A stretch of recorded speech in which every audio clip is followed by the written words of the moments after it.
One of the beautiful things that I get to do is I'm an insider because I've been with Scripture Union for over 30 years, but I'm also somebody who comes from the outside, and I can see things with fresh eyes, and I see opportunities with fresh eyes.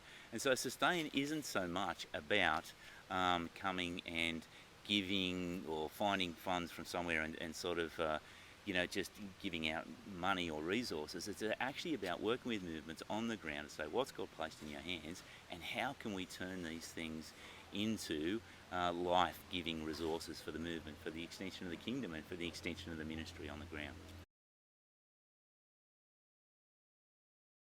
So a couple of examples. Say in Zimbabwe, they've got a wonderful campsite in Zimbabwe. It's on a lake. They've got arable land there that wasn't being used, and so we've actually developed an agribusiness project where we're actually taking the fresh water out of the lake, using the sunshine in the sky, putting the water on the ground, planting there, and now they're getting 3 or 4 crops a year, which they are able to not only sell to bring money into the movement, but they're also engaged in the local community as well. So you've actually got people in the local community employed, maybe in a casual way, to work on this agribusiness, and it's our first steps, but it's actually quite exciting to see what Eshu Zimbabwe have been able to achieve. Another example would be what's happening in Eshu, Kenya, where they've got a campsite as well. I visited there in 2018. I was able to help them get a pump to get the water on the ground. And then what Eshu Kenya has been able to do in the recent years is just mind-blowing. They've actually developed an exporting business where they're exporting herbs. So they're growing in greenhouses, or they call them tunnels, basil, rosemary and thyme, and they're actually exporting these herbs.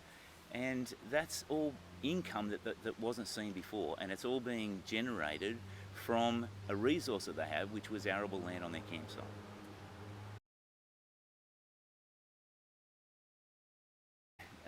People will then say, well, we don't want Eshu staff or Eshu volunteers who are passionate about ministry to be focused on growing vegetables or herbs or whatever, and neither do I.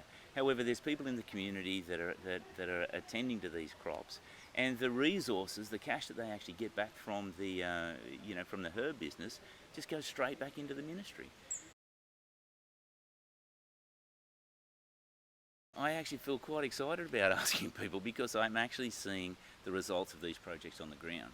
Yes, there's a need, but I feel that people really give to a vision, and when they can actually, I just feel that when vision's followed by action, it's a powerful combination, and people come out of the woodwork to be able to support these things. So I don't have any concern about giving people the opportunity to sow into what God's doing.